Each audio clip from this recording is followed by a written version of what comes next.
मैं परम आदरणीय रमाकांत खलारकर भैया जो कि हमारे बड़े भाई हैं और यहाँ पे आज चीफ गेस्ट भी है, उनका हार्दिक अभिनंदन करती हूँ और आभार प्रकट करती हूँ जिनकी मदद से हमें आगे बढ़ने में बहुत सहायता मिली है। साथ ही यहाँ मंच में पधारते आमंत्रित लोग और यहाँ पर आए सभी लोगों का मैं Archana Agarwal 6th day aroma science group की तरफ से हार्दिक नमन करती हूँ। शिक्षित किसान, हम सब एक तरीके से यहाँ शिक्षित किसान ही हैं। तो हम किसी कोई तराशे हुए हीरे नहीं बल्कि अपनी माटी से निकले वो अंकुर ही हैं जो ज्ञान और जीविका की तलाश में शहर के प्रदूषण से लड़ते हुए भी हम अपने खेत की मिट्टी की गंध को भूल नहीं पाए और वो आज भी हमारे शिराओं में लहू के रूप में दौड़ रही है। और इसका उदाहरण हमसे नहीं बहुत प्राचीन काल से मिलता है। राजा जनक एक जो चक्रवर्ती सम्राट थे, वो चक्रवर्ती सम्राट होते हुए भी हल चलाना बेहद पसंद किया करते थे। सम्राट थे, हल चलाते थे, जिसके फलस्वरूप माँ सीता उनको धरती से प्राप्त हुई थी। और भी बहुत से उदाहरण मिलते हैं, जैसे भगवान श्री कृष्ण, उनके बड़े भाई थे बलराम जी, उन्हें आज भी हलधर के नाम से ही जाना जाता है। तो आइए धरती माँ को नमन करते हुए मैं आज सिट्रोनेला के बारे में सबसे पहले या सुगंधित खेती के बारे में आपको बताना चाहती हूँ। देखिए, भारत और काफी देशों को महामारी के दौरान बहुत से नुकसान का सामना करना पड़ा है, लेकिन इस नुकसान के बावजूद भारत के किसानों ने औषधीय पौधे और पेड़ों यानी मेडिसिनल क्रॉप से अच्छा खासा मुनाफा कमाया।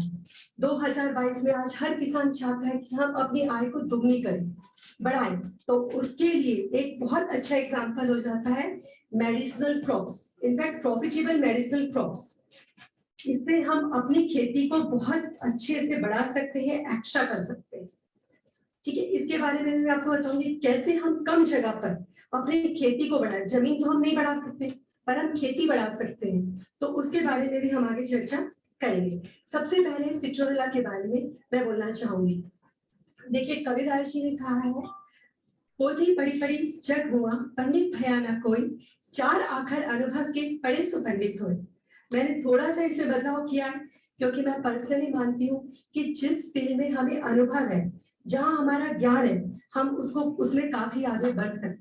और यहाँ जो मैं आज आपसे कहने वाली हूँ सिट्रोनेला लेमनग्रास से जिस भी खेती के बारे में, ये मेरा पर्सनल अनुभव है जो हम खेत में करते हैं। मैं किसी किताब से, गूगल से या ऐसी कोई बात नहीं कर रही हूँ, क्योंकि गूगल हमारे पास है, किताब आप सबके पास, वो आप देख सकते हैं। लेकिन जो पर्सनली हम खेत में करते हैं, जिससे हम ईज लेते हैं या फिर जिससे हमें आज प्रॉफिट हो रहा है, मैं आपको उसके बारे में यहाँ बताऊंगी। सबसे पहले सिट्रोनेला अगर हम बोलते हैं, जैसे बात की जाए कि कैसे करना है, तो 1 एकड़ मतलब अप्रोक्सीमेटली 43560 स्क्वायर फीट जमीन, हम सिट्रोनेला को 1.5 बाय 1.5 में स्क्वायर फीट में बोलते हैं। देखिए, इसकी दूरी कम और ज्यादा आप अपने हिसाब से कर सकते हैं, लेकिन 1.5 बाय 1.5 में ये बेनिफिट होता है कि हमें बहुत केयर नहीं करनी पड़ती और हमें फसल काफी अच्छी प्राप्त होती है। तो 1.5 बाय 1.5 हमारी खेती के लिए हम यूज कर रहे हैं सिट्रोनेला। यानी अप्रोक्सीमेटली देखा जाए तो 43560 को डिवाइड करके 2.25 से तो 19,360 सीड्स, और उसमें से भी अगर कुछ मर जाए, कुछ हो जाए, तो हमें 1 एकड़ में सिट्रोनेला या लेमन ग्रास या कोई भी सुगंधित पौधे तो लगभग 20,000 प्लांटिंग मटेरियल समझना चाहिए। आज के दौर पे यहाँ बहुत से किसान हैं, मुझसे पूछ भी रहे थे कि मैंने क्या प्राइस है। देखिए, सिट्रोनेला लेमनग्रास लगभग ₹1 प्रति स्लिप है। थोड़ा कम ज्यादा मौसम के हिसाब से होता है, पर करंट प्राइस इसका ₹1 चल रहा है। और जब हम इस सुगंधित खेती को लगाते हैं, तो इसको लगाने से पहले हमें जमीन को तैयार करना है, और जमीन को तैयार करने के बाद ये खेती लगाई जाती है, जिसकी खर्चा आप और समझ लीजिए 10 से 15,000 आता है। और जमीन तैयार करना, ऐसा हम क्यों कह रहे हो?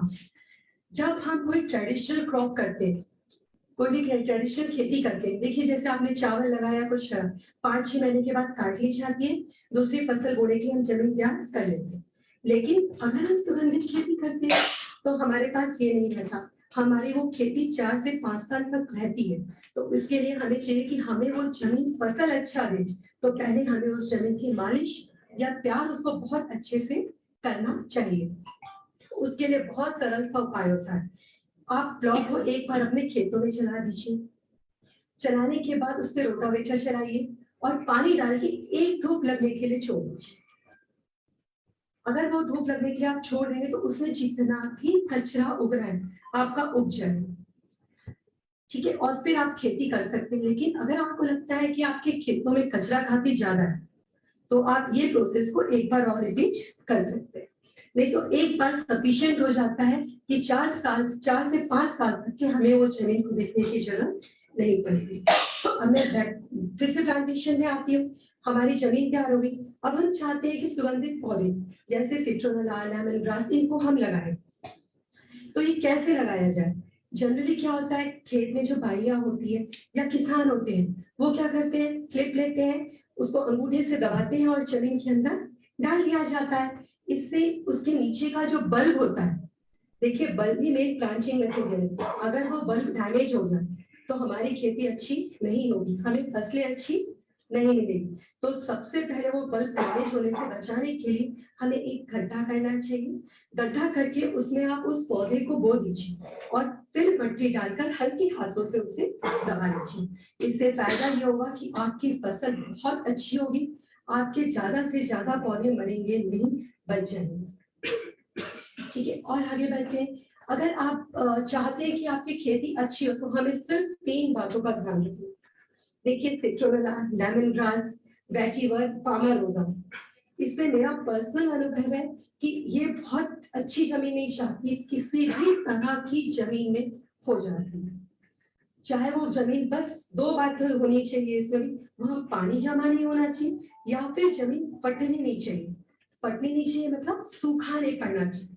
सूखा पड़ने के बीच में जो मिट्टी में दरार आती है वो नहीं होना चाहिए। अगर ये 2 बात का हम ध्यान रखते हैं तो ये सारी खेती आप बहुत आराम से कर सकते हैं। तो ये बात ध्यान में रखते हुए और आगे बढ़ते हैं हम। तो हमने सिट्रोनेला बो दिया। अब उसकी देखभाल के लिए हमने ये भी ध्यान, मिट्टी का भी ध्यान दे दिया। अब इसके 4 से 5 महीने हमें इसे छोड़ना होता है ताकि पहली फसल, क्योंकि जब हमने कलम लगाया तो पहली फसल बढ़नी चाहिए, तो उसके लिए 4 से 5 महीने हमें अभी पौधों की देखभाल करनी चाहिए। तो देखभाल करने के लिए हमें 3 बातों पे ध्यान देना चाहिए। सबसे पहले कि उसमें कचरा ना उगे। अगर कचरा उगेगा तो आपकी फसल खराब होगी। दूसरी बात कि उसको पानी लगातार देते रहो।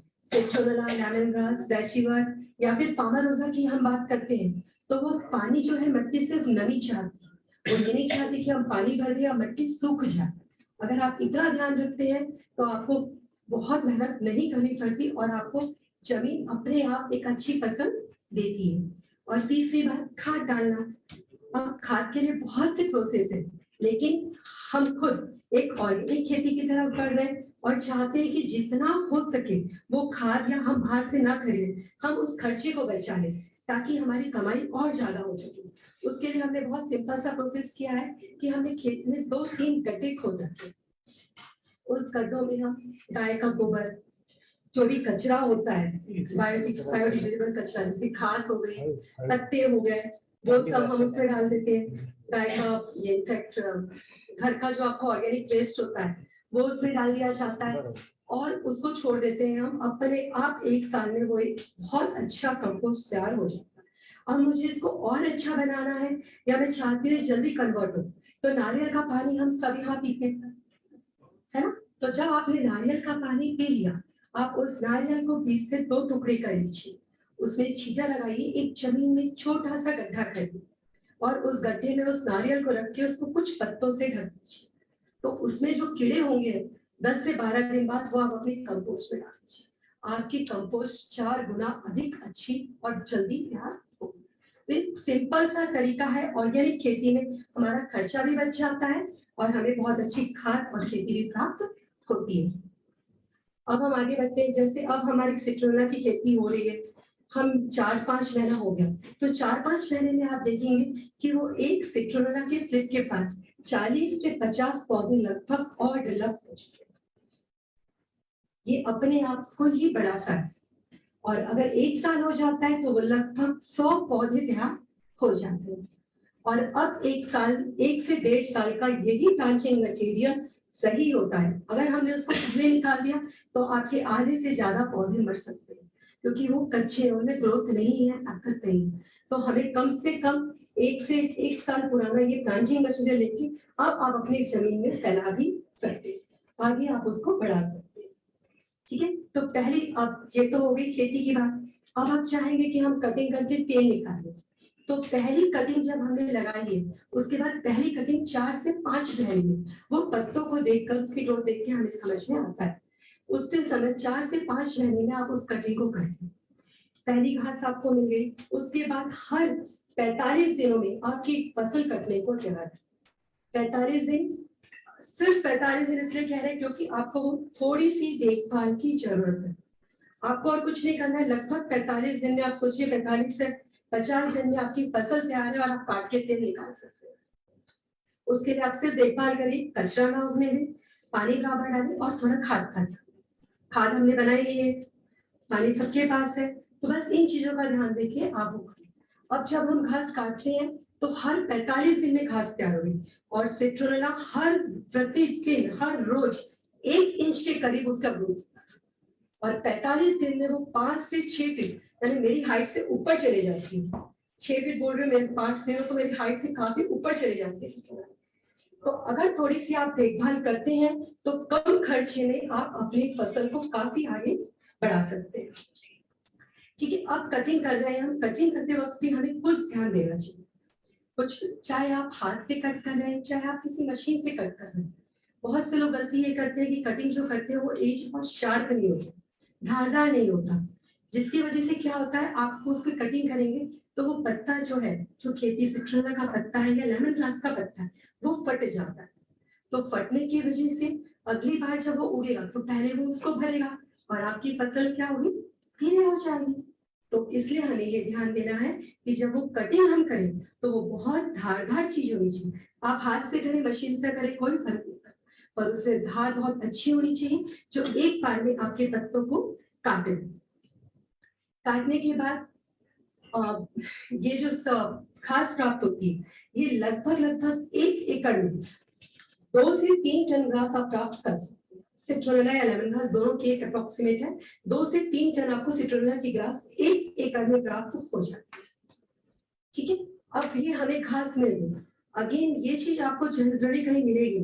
देखिए घास जो है, चाहे सिट्रोनेला हो चाहे लेमन ग्रास हो, इसमें बरसात के दिनों में इसकी ग्रोथ बहुत अच्छी होती है और ठंड में इसकी ग्रोथ जो होती है थोड़ी सी कम होती है, लेकिन ठंड में इसके तेल की मात्रा बहुत बढ़ जाती है। अगर आप कटिंग करते हैं और ठंड में किए या फिर मॉइस्चर वाले समय पे किए, बारिश के समय, तो हमेशा हमें इस घास को 1 दिन शेड में सुखा लेना चाहिए और सुखाने के बाद दूसरे दिन तेल निकालना चाहिए। उसका कारण कि उसमें जो मॉइस्चर कंटेंट है वो उड़ जाता है और हमें लकड़ी का खर्चा, मेहनत ये कम आता है। तो अगर बारिश के समय में या मॉइस्चर के समय में कर रहे हैं तो घास को आप शेड में सुखाइए, धूप में नहीं सुखाना है, साथ ही उसके हिप्स नहीं बनाने, हिप्स मतलब गुच्छों को नहीं बनाना है। अगर हमने गुच्छे बना दी तो ये जो क्रॉप होती है these are oil bearing crops, इसके अंदर तेल है तो वो इतनी गर्म हो जाती है कि अगर आप उसमें हाथ डालें तो आपका हाथ जल जाता है। अगर हाथ जल रहा है आप ये सोचिए कितना तेल आपका उड़ गया। तो इस घास को हमेशा आपको फैला कर ही सुखानी चाहिए, लेकिन अगर गर्मी का समय तो उसमें मॉइस्चर कंटेंट नहीं है तो आप तुरंत ही उसका तेल निकालें। अगर आप रखेंगे तो अगेन धूप की वजह से उसके तेल की मात्रा उड़ जाएगी। तो तेल निकालने से पहले किस मौसम में हम निकाल रहे हैं इस बात का भी ध्यान अगर हम देते हैं तो हमें तेल की मात्रा अच्छी खासी प्राप्त होती है, जिसकी चर्चा यहाँ चल भी रही थी कि तेल कम आता है, तो नहीं, अगर हम थोड़ा सा ध्यान देंगे तो तेल हम बढ़ा सकते हैं, उतने ही बढ़ा सकते।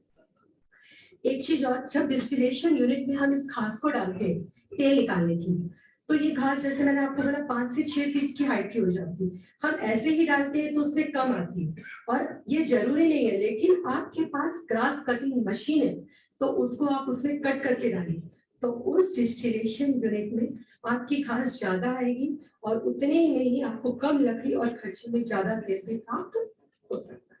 देखिए जरूरी नहीं अगर, लेकिन आपके पास फैसिलिटी है तो हमें घास काट के ही डिस्टिलेशन में डालना चाहिए। 1 एकड़ में 2 से 3 टन घास हो जाती है। आगे बताती हूँ, तो जब उसमें पहुंचते हैं तब बताती हूँ। देखिए अब तो ये हो गया, अब ऑयल कैसे निकाला जाए, सबसे बड़ी बात होती है ऑयल कैसे निकाला जाए, क्या हो। तो इन जो घास होती है इसका ऑयल 3 तरीके से निकाला जाता है। सबसे पहले hydro distillation method. Hydro distillation method ऐसा होता है कि एक कंटेनर होता है, उसी में पानी और इन घास को डाल दिया जाता है, नीचे से आग लगा दी जाती है और कंडेंसर की मदद से ठंडा करके तेल और पानी को अलग हम कर लेते हैं। तो ये सबसे हल्का तेल है क्योंकि तेल, पानी और घास एक साथ है। दूसरा तरीका hydro steam distillation. Hydro steam distillation में एक ही कंटेनर में नीचे पानी होता है, एक छन्नी जैसा डिवाइडर होता है जिसके ऊपर हम घास रखते हैं। पानी और घास एक दूसरे के कांटेक्ट में नहीं आती, लेकिन एक ही कंटेनर में होते हैं और उसकी भाग से वो तेल निकलता है, कंडेंस कर लिया जाता है। और तीसरा तरीका होता है स्टीम डिस्टिलेशन, जिसको सबसे अच्छा तरीका माना जाता है, जिसमें पानी एक अलग ही कंटेनर में होता है, घास दूसरे कंटेनर में होती है। घास या जो भी फसल हमें तेल निकालना है उसको पानी से को गर्म करके स्टीम उसमें भेजा जाता है और वो स्टीम की मदद से अब आपको तेल और पानी दोनों प्राप्त हो जाते हैं। तो इस तरीके से जो आपको तेल प्राप्त होता है इसकी कीमत सबसे ज्यादा और सबसे अच्छी मिलती है। ठीक है, ये तीनों यूनिट्स का खर्चा कैसे है? इसके लिए ठोकेश्वर जी यहाँ पर आए हुए हैं जो कि डिस्टिलेशन बिल्कुल सामने बैठे हुए। आपको डिस्टिलेशन यूनिट के बारे में मैंने सिर्फ हल्की फुल्की जानकारी दी, बाकी डिटेल में आपको सारा बताएंगे इसके बारे में। तो ये हो गया। अब जैसे हमने बात की कि तेल हमारा निकल रहा है, तो ये कितना तेल निकल रहा है ना? 1 एकड़ में अगर मैं साल भर में मानती हूँ कि ठीक है गर्मी में हमने कटिंग नहीं करी, ठंड में हमारी ग्रोथ धीरे होती है तो कटिंग थोड़ा सा लेट होती है, तो भी 1 साल में आपकी 6 कटिंग तो हो ही जाती है। और सबसे कम साइड में लेती हो तो 2 टन घास। आपने हल्की फुल्की देखभाल की तो ये 2 टन घास तो आपको 1 एकड़ में मिल रही है ना? तो लगभग 6 कटिंग और 2 टन घास, तो 12 टन घास आपको साल भर में मिलकर तैयार हो गई। और 12 टन घास से आपको मिल जाएगा लगभग 120 किलो सिट्रोल ऑयल, यानी 1 टन 1000 किलो में आपको 10 किलो सिट्रोल ऑयल मिल जाता है। 1 टन में 10। इसको भी हम बढ़ा सकते हैं, इसके बारे में मैं आपको आगे बताऊंगी। ये एक कि हाँ इतना तो आपको कम से कम मिल रहा है अगर हम थोड़ी सी देखभाल कर रहे हैं तो। ठीक है, तो अब हम और आगे बढ़ते। देखिए तेल मिल गया आपको, पानी मिल गया, पर एक होता है कि मिनिमम खर्चे से आप मैक्सिमम आउटपुट निकालें। मिनिमम खर्चे में हम मैक्सिमम आउटपुट निकालें और दूसरा मैक्सिमम आउटपुट से हम मैक्सिमम बेनिफिट करें। इतनी चीजों से हम और क्या कर सकते हैं? तेल तो हर कोई बेचता है, पर हम शिक्षित है, हमें कुछ और भी तो करना है। तो इसके लिए बहुत सिंपल होता है। देखिए पहले मैंने मिनिमम खर्चा इसलिए कह रही, अगर आपके खेत में लकड़ी है तो लकड़ियों की खरीदने की कॉस्ट आपकी बच जाती है ना? दूसरी बात कि अगर आप थोड़ा सा देखभाल कर लेते तो आपको ग्रास ज्यादा मिलती है। आप प्लांटिंग मटेरियल ध्यान से लगाते तो आपकी स्लिप्स मरेगी नहीं, डैमेज नहीं होगी, आपकी फसल बहुत जल्दी और अच्छी उगेगी। तो ये कम खर्चे में हम मैक्सिमम आउटपुट ले रहे हैं। अब मैक्सिमम आउटपुट के बाद मैक्सिमम बेनिफिट कैसे लिया जाए, इसको हम कैसे बढ़ाएं? तो इसका भी बहुत सिंपल सा तरीका है। देखो आपको तेल तो मिल गया, अब पानी, जो पानी इसके साथ मिलता है उसको हाइड्रोसोल या डिस्टिलेट्स कहा जाता है। और इस पानी में भी कुछ ना कुछ मात्रा में तेल जरूर होता है। ये फेंकिए मत, इसको आप वापस से अपने बॉयलर में डाल दीजिए और वो जब गर्म होगा भाप बनेगा तो उसके साथ जो तेल है वो आपके अगेन ऑयल तेल के साथ भाप आ जाएगा। भले ही 5 ml 10 ml लगा, देखिए बूंद बूंद से घड़ा बनता है, सागर बनता है, तो हमें कुछ तेल की मात्रा मिल जाती है। साथ ही ये जो डिस्टिलेट्स होता है ये एक नेचुरल पेस्टिसाइड माना जाता है। इसको आप खेत में छिड़काव कर दीजिए, आपके कीड़े और जो भी दिक्कत आपको होती है गुना काफी कम हो जाए। ठीक है, और साथ में ये डिस्टिलेट्स हाइड्रोसोल, इसका एक बहुत बड़ा मार्केट है, फूड इंडस्ट्रीज में ले लीजिए, फूड एंड बेवरेज में लीजिए, कॉस्मेटिक्स में लीजिए, आयुर्वेदिक में लीजिए। पर ये थोड़ा सा अलग टॉपिक है तो मैं यहाँ पे इसको छोड़ रही हूँ, पर इसके फायदे आपको बहुत ज्यादा मिल सकते हैं। और साथ ही जब ये तेल और पानी हमें मिलता है तो इसके साथ हमें कुछ कचरा भी मिलता है, तो उसे भी आप मत फेंकिए, उसको आप तेल अलग कर लीजिए, पानी अलग कर लीजिए और उस कचरे को और अलग से जमा कर लीजिए। जब आप अगेन डिस्टिलेशन कर रहे हैं तो घास जो आपने डाली है उसके ऊपर इसको छीट दीजिए। तो इससे होता यह है कि आपको और कम से कम 50 ml एक्स्ट्रा मिल जाता है। हम क्या करते हैं, कचरे को जनरली जो भी यहाँ डिस्टिलेशन करता है वो जनरली इसको फेंक देता है। तो हमने ये देखा कि उससे 50 से 100 ml की लगभग हमें तेल की ईच एक बार में ज्यादा मिलती है। तो इस तरीके से हम ये तो कर ही रहे हैं। दूसरा, अब जो तेल निकली हुई ग्रास है जिससे हमने तेल निकाल लिया, उससे आप क्या कर सकते हैं, उसके भी बहुत सारे बेनिफिट हो जाए। सबसे पहले तो हम गाय को दे देते हैं, पशुओं को, कि उनका चारा तैयार हो गया। दूसरा, मल्चिंग। मल्चिंग हम सब करते हैं। देखिए, पॉलीथीन करना एक अच्छी बात, पर उसमें खर्चा भी होता है। दूसरा, पॉलीथीन बायोडिग्रेडेबल तो नहीं, कहीं ना कहीं वो नुकसान करती है। तो आप चाहें तो ये जो ऑयल निकली हुई ग्रास है उसको आप ऐसा मल्चिंग यूज कर सकते हैं। 2 इंच से 4 इंच हमें ये घास लगभग डालनी चाहिए। इससे फायदा ये होता है कि देखिए, कोई भी जंगली जानवर या ये सब बहुत जल्दी वहां घर नहीं बनाता, और जैसे जैसे ये घास गलती आपकी एक नेचुरल कंपोस्ट तैयार हो जाती है। दूसरा, जो चीज की कमी आपकी मिट्टी में होने लगी थी वो अपने आप ये घास जो है वो पूरी करने में सक्षम है। तो इस ट्रेडिशनल मल्चिंग का अपना एक बहुत बड़ा फायदा होता है। दूसरा, ये जो घास बच गई, अगेन आप इसको जो हमने खाद तैयार की थी उस कंपोस्ट में आप डाल दीजिए। तो देखिए, इसको डालने से क्या होगा, एक, क्योंकि जितनी भी ये ग्रासेस होती है इनमें एंटीबैक्टीरियल एंटीफंगल प्रॉपर्टीज होती है, तो आपके कंपोस्ट में ये प्रॉपर्टीज बढ़ गई और आपकी कंपोस्ट की कीमत बढ़ गई। इसका बहुत अच्छा मार्केट है, जो लोग जानते हैं इसको काफी अच्छे रेट में खरीद लेते हैं। तो इस तरह, और एक चीज और, ये जो तेल निकली हुई ग्रास है इसको आप सुखा लीजिए। सुखा करके आप पाउडर बना लीजिए, और पाउडर बनाकर इसको आप अगरबत्ती, धूपबत्ती, हवन सामग्री और जितने भी कॉस्मेटिक कंपनी होती है वो इनको ले लेती है, तो वो खास भी आपको काम बाद में आ जाती है। देखिए, बेकार कुछ भी नहीं हुआ, तेल से लेकर आपको तेल निकली हुई घास तक हर चीज काम में आ गई। तो इस तरीके से सिट्रोनेला की खेती की जाती है, और यही सेम प्रोसेस आपका लेमन ग्रास में भी होता है। सिर्फ अंतर इतना है कि लेमन ग्रास थोड़ा सा कम होता है।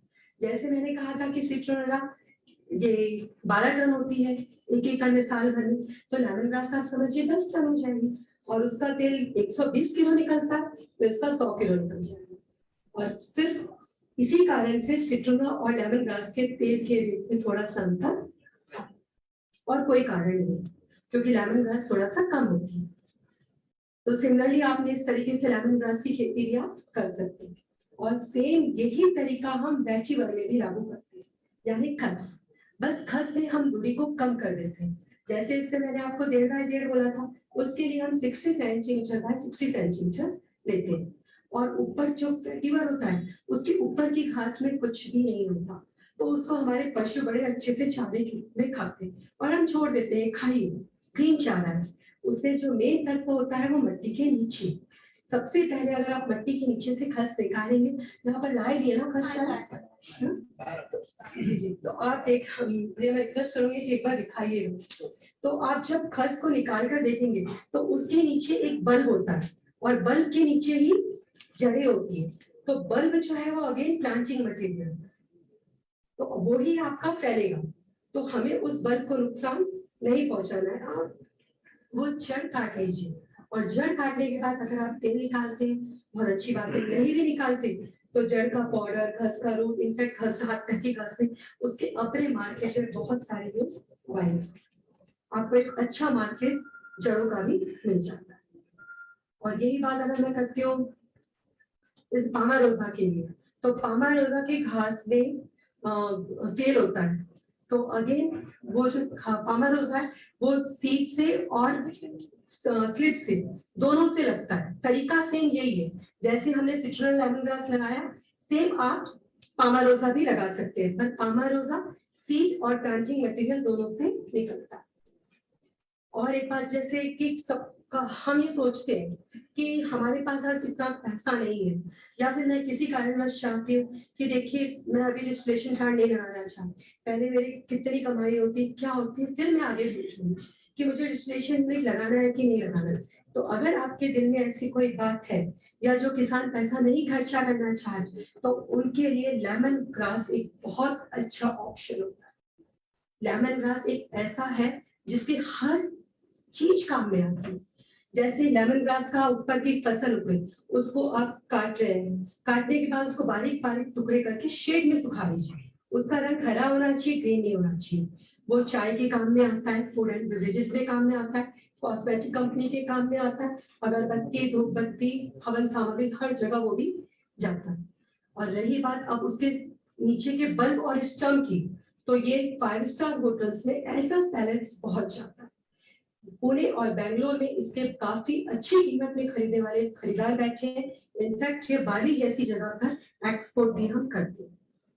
और वो भी आप नहीं चाहते तो इसके पूरे के पूरे पार्ट को आप सुखा लीजिए, चाहे बल्ब हो, चाहे रूट हो, चाहे उसका फसल हो, और उसको पूरे का पाउडर बना लीजिए। अगेन ये आपकी कॉस्मेटिक कंपनी में, फूड एंड बेवरेजेस में, आयुर्वेदिक में, अगरबत्ती, धूपबत्ती, सब में आपका ये पाउडर जाने के लिए तैयार है।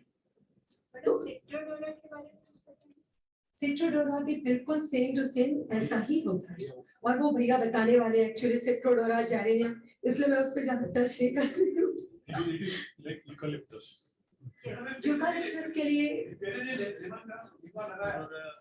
हाँ जी 5 साल तक है जी, बिल्कुल जैसे सिट्रोडोरा का है ना, सेम लेमन ग्रास का, कुछ भी अंतर नहीं है दोनों में। और सबको ये जानना है कि सीड कैसे बनाते हैं, जो एक है सीड्स नहीं बनते, सैपलिंग्स बनते हैं। जी जी, वो मैंने बताया था कि वो साल भर के बाद के आपके उसको सैपलिंग्स निकाल सकते हैं, वो 100 के करीब हो जाती है, और साल भर के बाद आप उसको निकालिए और फिर से जहाँ प्लांट करना चाहते हैं कर सकते हैं। ये देखिए लेमन ग्रास और सिट्रोडोरा का सीड्स नहीं मिलता। आप हमसे मेरी बात कंप्लीट करने दीजिए, आपको फिर इसका डाउट ही नहीं आएगा। जी लगभग 5 साल की उम्र हो सकती है मेरे यहाँ उसका लाइफ खत्म हो गया या लाइफ खत्म नहीं हुआ भैया, बेसिकली जो मिट्टी है उसमें पोटेंशियल नहीं रहेगी, तो हमें फिर से उसको एक बार निकाल के रीप्लांट कर देना चाहिए दूसरी जगह, या उस मिट्टी को तैयार कर लीजिए आप फिर से। मिट्टी में कोई प्रॉब्लम नहीं है, लेकिन जैसे मैंने बोला उसमें ताकत नहीं रहेगी, तो एक बार रोटावेटर चला लीजिए और वैसे कर लीजिए, उसमें फिर से ताकत आ जाएगी और फिर से आप उसी जगह पे प्लांट कर सकते हैं। यही खूबी है सोलर खेती की। ठीक है, अब हम और आगे बढ़ते हैं यूकालिप्टस के लिए। देखिए यूकालिप्टस जो होता है बहुत पानी मांगता है, तो हमें यूकालिप्टस वहां प्लांट करना चाहिए जहां पर पानी की मात्रा काफी अधिक हो। अगर आपने कम जगह पे रखा तो यूकालिप्टस आपका फलेगा नहीं। दूसरी बात, जब यूकालिप्टस का पौधा बड़ा हो रहा है तो उसकी पत्ती और टहनी, वो दोनों से तेल निकल जाता है। टहनी जो पतली बारीक होती है, टिक्स कहते हैं हम, उससे आपका तेल निकल जाता है। और जब वो पौधा बहुत बड़ा हो जाता है, उसकी लकड़ी तैयार हो जाती है, तो वो लकड़ी जो होती है वो पेपर मिल में बहुत अच्छा जाती है। साथ ही उस लकड़ी को जलाने के लिए भी काफी मात्रा में अच्छी उसकी रेंज मिलती है। तो इस तरह से हो गई सुगंधित खेती की बात। पर आप एक किसान हैं और आप कहीं तेल बेचना चाहते हैं, तो आपसे पूछेंगे कि तेल का क्या प्रॉफिट है।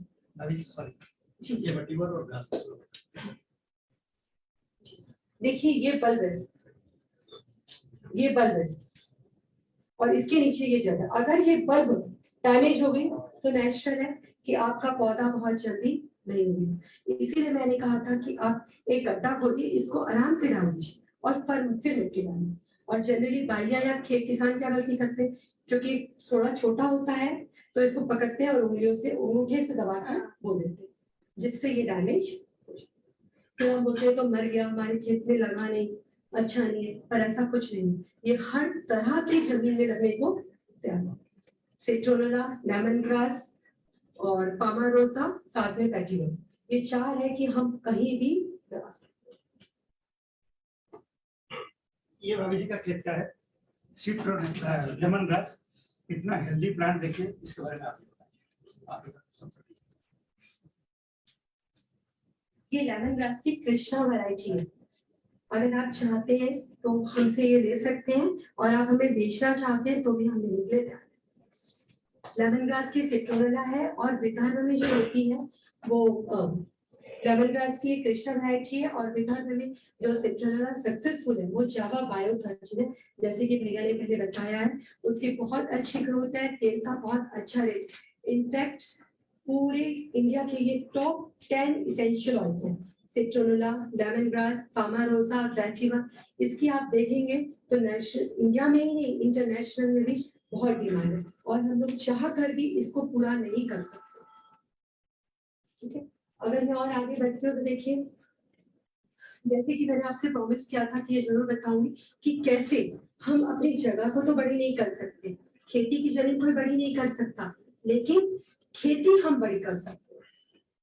मेरे कहने का मतलब है कि डाल पर बैठा पंछी उस डाल पर भरोसा नहीं करता, लेकिन वह डाल के हिलने से भी नहीं डरता। क्यों? क्योंकि वो पंछी अपने पंखों पर भरोसा करता है।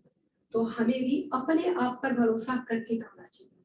तो जब आप खेती कर रहे हैं, आप कुछ भी खेती करिए, एक बहुत सिंपल सा है, आप अपने खेत के बॉर्डर्स में सिट्रोनुला या लेमन ग्रास लगा दीजिए। ये क्योंकि इसमें तेल है, सिट्रोनुला, लेमन ग्रास, पामारोसा, इनमें तेल होता है, तो ये कोई जानवर जल्दी से नहीं खाती, ना इसकी खुशबू से आपके खेतों में आके आपकी खेती को नुकसान करेंगे। दूसरा, मेड़ों के किनारे या फिर नहर या नाली के किनारे हम अपने पौधों को पानी देते हैं, वो पानी जो बहता है, तो वहां पर अगर हम दूसरे पौधे लगा दें, सपोज एलोवेरा की बात कर लीजिए, आप मेंथा लगा सकते हैं, सिट्रोनुला है, वैचिवा है, जेरेनियम है, क्योंकि खाद भी हम दे ही रहे हैं और पानी उनको अपने आप मिल रहा है। तो ये हो रहा है। साथ ही साथ आप इसमें फूलों के पौधे लगा सकते हैं, छोटे छोटे फूल, जैसे जंगली गेंदा। अगर जंगली गेंदा आप अच्छा लगाते हैं तो इसकी तेल की बहुत अच्छी कीमत है और बहुत प्रॉफिट भी है, और ये बहुत आसानी से उगता भी है अपने यहाँ विदर्भ में। और साथ में आप कोई भी छोटे फूल लगाते हैं तो देखिए, फूल को आप सुखा लीजिए, इसकी candle making, soap making, in fact resin में, बड़े बड़े फ्रेम्स में जो छोटे छोटे फूल होते हैं, ड्राई फ्लावर्स की बहुत कीमत होती है। तो इसका भी एक बहुत अच्छा मार्केट हमें मिलता है। तो हम अपनी खेती को नहीं बढ़ा सकते, जमीन को नहीं बढ़ा सकते, लेकिन हम आप उतनी ही जगह में अपनी खेती को इम्प्रूव करने के लिए सोच सकते हैं। दूसरी बात, अगर आपने मेंथा लगाया, उसका पाउडर आप तैयार कर लीजिए। ये पाउडर आपका फेस पैक में, कॉस्मेटिक्स में, हर जगह चला जाता है। एलोवेरा, साथ में जैसे हुआ कि बहुत मुझसे भैया कह रहे थे कि अर्चना, बहुत लोगों ने एलोवेरा फेंका, मत फेंकिए।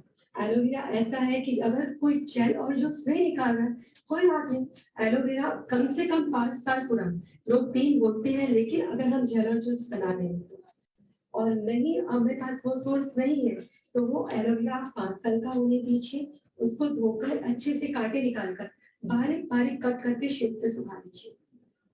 ठीक है, शेप पे सुखाने के बाद उसका पाउडर तैयार कर लीजिए। अब ये जो एलोवेरा का पाउडर बनता है, ये बिल्कुल ताजा एलोवेरा के गुण के ही होते हैं।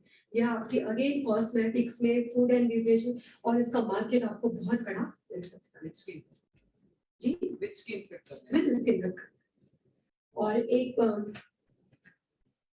एक चीज और देखिए, मैं बोलना चाहती हूँ कि चीज की उम्मीद होते हैं, हम किसान चैन से कहाँ सुनते हैं, हर मौसम हमारे दिमाग में रहता है कि क्या होने वाला है। तो मैं ऐसे किसान से कहने चाह रही हूँ जिनके पैर और मिट्टी में हाथ कुदाल पर रहते हैं, पैर मिट्टी में हाथ कुदाल पर रहते हैं, सर्दी गर्मी या फिर बरसात सारे मौसम हम सहते हैं, मेहनत कर कर अन्न उगाते, पेट सभी का भरते हैं, वो है मसीहा मेहनत का, जिसे किसान हम कहते हैं। मैं ऐसे विदर्भ के किसानों से कहना चाहती हूँ कि हमारी कंपनी मंगलम एग्रो और फिट्स पे एरोमा साइंस हर समय आपकी मदद करने के लिए तैयार है। आप हमसे बात कर लीजिए, कांटेक्ट कर लीजिए। आप चाहते हैं तेल निकालना, आपके पास घास है, आप हमारी यूनिट पे आए, तेल निकालिए, वो भी फ्री ऑफ कॉस्ट। पर हाँ, लकड़ी और लेबर वो आपकी होनी चाहिए, और हमसे लेते हैं तो जो नॉमिनल हमारा खर्चा है वो आपको देना। आप हमसे स्लिप्स लेना चाहते हैं, स्लिप्स खरीदिए। आप हमको बेचना चाहते हैं, हमें बेचिए। आप हमारी यूनिट पे घास निकाल के तेल हमको देना चाह रहे हैं, दीजिए। आप देना चाहते हैं, दीजिए। इनफैक्ट ये सूखी जो मैंने आपको बोला, पुदीना, एलोवेरा या ड्राई फ्लावर्स, ये सब भी आप हमें देना चाहते हैं, तो इसके लिए हम तैयार हैं। हर तरीके से हम विदर्भ के किसानों के साथ जुड़ने के लिए तैयार हैं। कॉन्टेक्ट नंबर ठीक है, मैं लिखा रही हूँ। ये मेरे हस्बैंड का है, मिस्टर मुकुल अग्रवाल जी, वो भी यहाँ मौजूद है। 9370998880। 888 तीन बार 937 888 आप कभी भी कांटेक्ट कीजिए। आप ये खेती देखना चाहते हैं, डिस्टिलेशन प्लांट देखना चाहते हैं, तो इससे कांटेक्ट करके आप हमारे खेतों में जाकर देख लीजिए। हमारी खेती बोर्ड खेती है। देखिए हमारी स्कैटर्ड खेती है। एक छोटा प्लांट हमने बोर्ड खेती में लगा रखा है। बोर्ड खेती चिबुटी बोरी के आगे। वैसे हमने 257 एकड़ में हमारा प्लांटेशन है। और जब हमने ये प्लांटेशन शुरू किया था स्टार्टिंग में, तब हमने किसानों को इसके स्लिप्स फ्री में भी दिए। तो हमसे काफी लोग विदर्भा में जुड़े हुए हैं जो हमें घास भी देते हैं और तेल भी देते हैं। अगर आपको कॉन्ट्रैक्ट फार्मिंग करनी है या आपको कुछ प्रॉब्लम है तो उससे रिलेटेड भी आप हमसे बात कर सकते हैं। मिनिमम वाइडल साइज खेत का कितना है इस पे लगा सकते हैं मिनिमम साइज? देखिए ये आपकी कैपेसिटी पे डिपेंड करता है। जैसे मैंने बोला कि लोग बोलते हैं अगर हमें सिर्फ तेल ही निकाल कर बेचना है तब तो आपको 1 या 2 एकड़ में नहीं करना चाहिए। लेकिन हम चाहते हैं कि हम किसी ना किसी तरीके से कमाई कर ले, तो आप 1 एकड़ में भी लगाएंगे तो आपकी सोर्स ऑफ अर्निंग तो शुरू हो जाए। आपका वेस्ट कुछ भी नहीं है। एक बार ऑयल एक्सट्रैक्शन के लिए कितना घास लगता है अगर एक फार्मर आपके पास लेके आता है, छोटा फार्मर लेके आता है? देखिए अगर छोटे फार्मर आते हैं तो हमारे पास 250 kg का भी आएगा। और कॉस्टिंग कितना जाता है मान के चलिए आपकी तरफ से ही मटेरियल? देखिए 1 टन का मैं आपको बता सकती हूँ अभी 1 टन पे लगभग 200 किलो लकड़ी हमें लगती है। और इसके बारे में आपको डिटेल में रूपेश्वर जी पूरा ज्ञान बताने वाले हैं, इसलिए मैं इससे ज्यादा बोलना नहीं चाहूंगी क्योंकि वो इसी चीज के ज्ञानी है। क्वेश्चन है मेरे पास। हाँ जी मेरा फार्म में I just use lemon grass लगा दी थी मैंने जी। Then I just cut it and then dried it to use it easy या कुछ बनाने के लिए। What I realized was कि वो जो थी ग्रास जो ड्राई हुई थी उसका आफ्टर सम टाइम वो पहले उसकी पोटेंसी और जो freshness was like very good but after some time उसमें कुछ ही नहीं लगा। नहीं आपके स्टोरेज प्रॉपर नहीं है। आई वांटेड टू बेसिकली वो स्टोरेज मैटर करती है यहाँ पे। उसको आपको एक क्लोज एयर कंटेनर में रखना है। I did that. और धूप में नहीं रखना है, डार्क प्लेस में रखना है। तो मैंने वैसा किया but I don't know may be मेरा कट करके ड्राई करने का था लाइक जैसे शेड में होना चाहिए वो नहीं थी वो थोड़ी पहले ही ड्राई होना शुरू हो गई थी when I cut it so may be that is a difference. May be difference. And how do differentiate between citronella and lemon grass क्योंकि हमारे फार्म में लगे तो मेरा आदमी बोलता है ये चाय पत्ती मेरा स्मेलिंग और अरे ये ओरोमा से स्मेल आ रही है ना जो ओरोमा जैसी स्मेल आ रही है जैसे सिट्रोनेला देखिए सिट्रोनेला लेमन ग्रास के जो पत्ते होते हैं ना थोड़े पत्ते होते हैं। सिट्रोनेला के पत्ते थोड़े से ब्रॉड होते हैं। लेमन ग्रास का कलर थोड़ा डार्क होता है और सिट्रोनेला का थोड़ा लाइट होता है। पर वो देख के इतनी आदत पड़ जाती है ना कि आप थोड़े दिनों में खुद ही बोलने लग जाएंगे। सीड्स आते हैं ना जब बहुत बढ़ गया था आई थॉट बहुत है फ्लावरिंग से पहले ही आपको यूज करना है। हां तो उसका क्या करना चाहिए कुछ भी नहीं, किसी काम का नहीं। उतना आपको बढ़ने क्यों देना है? तो दैट आई विल हमें तो पहले इनकम चाहिए तो आप उतना बढ़ने ही नहीं देते। क्या इनकम की पॉइंट से नहीं लेना जस्ट लगाया था हां वो एक्सपर्ट क्या तो मेरा था उतना बढ़ना ही नहीं देना है हमें। हमें तो पहले अर्निंग करनी है और वो कोई काम के लिए यूजलेस है। तो हमें हर 45 दिन में कोशिश करके कटिंग करनी है अगर हमें उससे इनकम चाहिए तो। सिट्रोनेला का रेट क्या रहेगा? सपोज हम एग्रीमेंट सिट्रोनेला ऑयल का आपको 900 के अप्रोक्सीमेट मिलेगा हर केजी। फिलहाल का जो रेट है ये चेंज होता रहता है। एक चीज मैं और कहना चाहूंगी, देखिए कि तेल जो है ये हमारे हाथ में नहीं है कि इसका रंग हर समय सेम है। जैसे अभी लेमन ग्रास हमारा गर्मी में निकला उसका रंग एकदम डार्क है और वो बारिश में आता है तो उसका रंग हल्का पीला होता है। तो ये जो तेल होते हैं ये मौसम के हिसाब से अपना रंग बदलते हैं। तो इसका हम रंग देख के डिसाइड नहीं कर सकते कभी भी कि ये प्योर है या नहीं। तो मैम वेदर के हिसाब से वेरिएशन होगा? थोड़ा बहुत वेरिएशन होता है और जो जानकार है वो जानता है। अगर आपको हर समय एक जैसा मिल रहा है मतलब आप लाके सिंथेटिक ले रहे हैं क्योंकि वो पॉसिबल ही नहीं है कि हमेशा एक जैसा आ सकता है।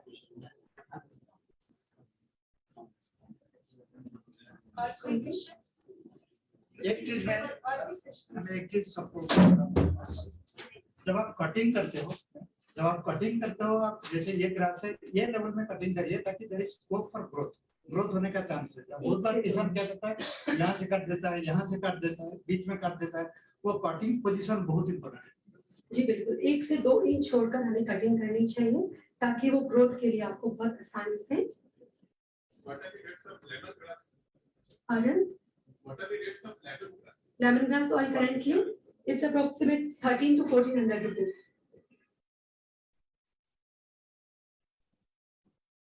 लेमनग्रास एक गौती चाय गलती चाहे फेमस लेमनग्रास, हम हिंदी में बोल रहे हैं।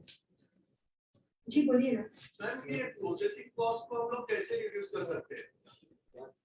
कौन से प्रोसेसिंग जो हम लोग ऑयल प्रोसेस करते हैं या हम लोग इसमें लगा रहे हैं तो उसमें जो ईंधन लग रहा है हमारा लकड़ी लग रही है। देखिए मंचिंग लकड़ी लग रही, लकड़ी तो लगेगी अगर आप खेत में लगाते हैं कोई उसका कोई सब्स्टिट्यूट या फिर आप ये जली हुई जो घास है उसके साथ ऐसा सपोर्टर यूज कर सकते हैं। जो तेल निकलने के बाद ग्रास बचती है ऐसा सपोर्टर आप यूज कर सकते हैं। लेकिन वो लकड़ी का काम नहीं करेगी, वो उतना फ्लेम नहीं जनरेट करेगी। बिल्कुल उसके लिए लकड़ी है एक ऑप्शन, कोई दूसरा ऑप्शन नहीं कि हम नहीं लोग पैलेट्स दूसरा- वगैरह है लेकिन वो आपकी यूनिट पे डिपेंड करता है। उस पर आपको धोमेश्वर जी सब बताएंगे, वो टोटली पैलेट्स पे डिपेंड करता है और डिस्टिलेशन में वो आपको पूरा एक एक चीज बताएंगे। और कुछ चलिए, पानी की जितनी बूंदे आपके खेतों में गिरे, पानी की जितनी बूंदे आपके खेतों में गिरे उससे कहीं ज्यादा खुशी और सफलता आपके कदम में।